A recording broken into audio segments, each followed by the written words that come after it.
What is the New Left? Well, the New Left, significantly, is a break with the old left. The old left was the left that emerged in the mid to late 19th century, and it itself was divided into a number of schools. The most predominant schools were the school of Marxism, following the writings and inspiration of Marx and Engels, and then the Social Democratic school, which emerged a little later on, which was much more of a reformist kind of old left and not pretentiously revolutionary, as in the case of the Marxists.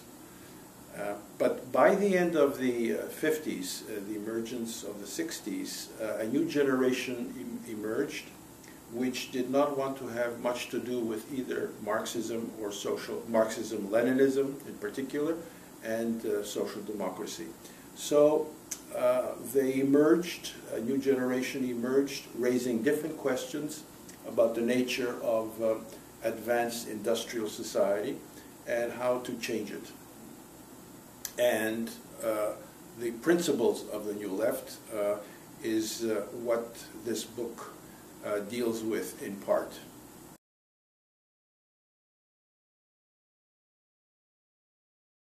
I, of course, have done a great deal in the area of the New Left, and it began with me in the late 1950s when I founded in 1959 specifically the Combined Universities Campaign for Nuclear Disarmament here in Canada, which was a new kind of anti-war and peace movement, inspired by movements in other countries, especially that in Britain. And from that, the ideas around the nuclear disarmament movement emerged and fused into a critique of Canadian foreign policy and Canadian defense policy, and again started to examine the institutions, the political institutions, the centralized political institutions in our society that make all the important decisions in the area of Canada and the world. And we found those institutions wanting, very much deficient, because they didn't allow much public debate, they didn't allow any public participation in these very key questions that faced humanity and the place of Canada in the world. And therefore we argued in favor of the democratization, the profound democratization of these institutions. We raised the whole question of the decentralization of political power especially, but also economic power. And there is where the whole notion began to emerge of a more democratic society. And by the early 1960s, the New Left emerged in the United States, in Canada. In Britain, it had already started towards the end of the 1950s. It emerged in France, in Germany, in Japan, in Italy, in Mexico. It became a kind of international movement.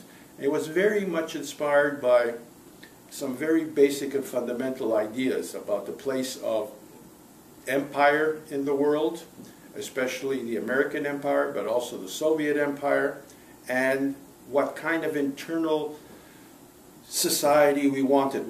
How do we renew society? How do we change society? And there, in the 1960s, by the mid-1960s, one of the most important concepts emerged, which was called participatory democracy.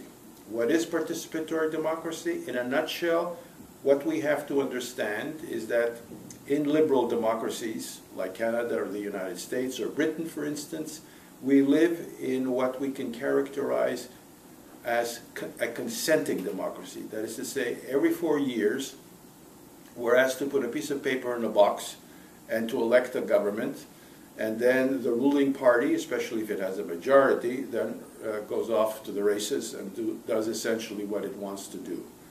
And what we juxtapose to a consenting democracy is a participatory democracy. That is to say that in the neighborhoods of cities, in regions within a society, there should be opportunities, there should be assemblies where people get together and discuss what we called at the time the politics of everyday life. That is to say, everything that affects their daily life, and to propose alternative policies that can guide society collectively to a more active public life, to a more democratic public life. And therefore the book that is called The New Left: Legacy and Continuity deals in a series of very poignant essays with the experience of the 60s, the basic ethos of the 60s, the basic ideas of the 60s, including participatory democracy. So it does a historical review of all of that, and then talks about the relevance of these ideas to today. For instance, in the book we find very interesting comments by some of the most important actors in the famous general strike in France in 1968. It includes Danny Cohn-Bendit and Alain Guizmard and Jacques Chevaugeot. And you see there the kinds of things that they were grappling in as France moved into a major revolutionary situation where some 10 million people from across the country went on strike, be it in the economy and in the various institutions, of course the universities and schools. And they posed some very fundamental questions as to what kind of society they wanted. And this questioning is very, very important in a civic-minded citizenry that doesn't just allow all the major decisions to be made by a group of politicians in a legislature. And the book then continues to make a very detailed analysis of one of the most important organizations that inspired many of us in Canada and across the world, called the Students for a Democratic Society in the United States. And the leader of one of the major rebellions at Columbia University in New York, Mark Rudd, makes a very honest and indeed painful analysis of what led to the decline of SDS, what led in fact to the death of SDS. Because these movements rose very rapidly in the 60s, like the Student Union for Peace Action in Canada, and then declined. And we have to understand why they declined and why in fact they were eclipsed by other social movements that appeared in the 1970s. There is an excellent essay by Gregory Calvert, who was one of the general secretaries of the SDS in the United States, which again talked about how democracy was promoted by the SDS and its richness and its ampleur, the whole agenda of participatory democracy as it was envisaged. What was the origin of that idea in the 60s, how it matured, and how it manifested itself in the movement, and how it influenced the rest of American society. And very important essay in the book is by Tom Hayden, one of the founders of the society, the Students for a Democratic Society, in which he analyzes one of the most important declarations of the 1960s called the Port Huron Statement, and how it was written, how it was developed, and particularly how it is still relevant in large measure in today's society. And the book then concludes with continuity. In other words, what are the influences, what are the key ideas that are ricocheting again in today's society? We know that there is a cycle to these large social movements. Say every 30 years there is an emergence of a new generation that tries to promote change, fundamental social change. And we saw that happening again in the 1990s. And here we are into the early part of the 21st century, and we see the emergence and a continuity from the 60s of the World Social Forum.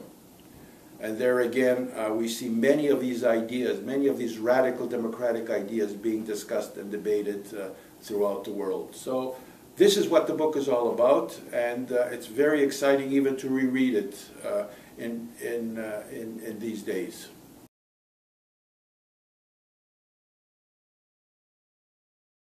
Well, some of the ideas that were lost or did not fully develop were the idea of a movement. In the 60s, there was a real ethos around the concept and reality of a movement. Everybody, the various tributaries were streaming into a major body of water called the river that was rushing towards the ocean and the sea. So that was the metaphor for the movement, people working together. By the end of the 1960s and the beginning of the 1970s, a fragmentation took place around a concept called identity politics. In other words, the environmentalists went in a certain direction, women then had founded the women's liberation movement and went in another direction because they found the movement of the 60s didn't address enough the questions of gender equality. The homosexuals founded the gay liberation movement because they also felt that the 60s didn't recognize their specificity. And so these various social movements then developed in the 1970s. And the question was, when will there be again a convergence? Because this fragmentation was, of course, of benefit to the power elite, to the power structure, because they could divide and rule much more efficiently.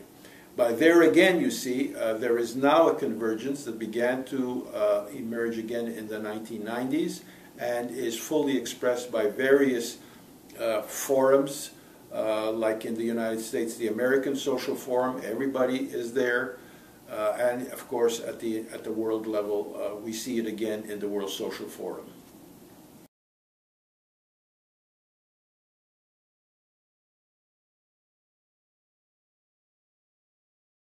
Well, what we have to understand in terms of what we advocated in the 60s, what this book clarifies in the 60s, is that our representative democracy is very deficient. It's a flawed political system. And it's flawed in some very fundamental ways. Like, for example, this morning I was reading the newspaper, and they're all yakking away, the pundits, about the qualifications or not of the various people who were elected to parliament, and couldn't the electoral law be reformed, and so on and so forth.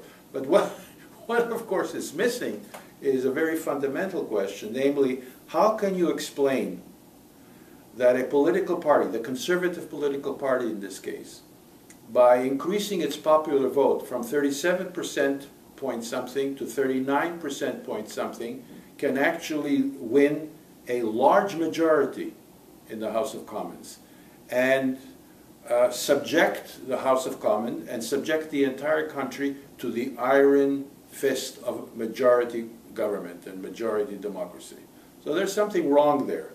And it's all very well to pay these very comfortable salaries to these parliamentarians who go off to Ottawa. But what happens back home? What happens at the constituency level? Where are the assemblies where people get together and debate important issues to guide these so-called representatives to make the most intelligent and more sensible decisions? There is very little accountability. Of course, you could write a letter to your member of parliament and he or she may or may not reply, but is that what democracy is all about? Democracy has to be very interactive, and I'm not talking simply about the computer interactivity. I'm talking about face-to-face discussions and debate about ideas and how to improve society right across the board, whether it is issues of poverty or gender equality or the major environmental problems that we are facing. So there has to be a real restructuring, political restructuring of our society if we want to move towards an authentic democracy, a more direct democracy, if you will. And so what we have to think about and what we have to pick up from the 60s is the concept of an extra-parliamentary opposition.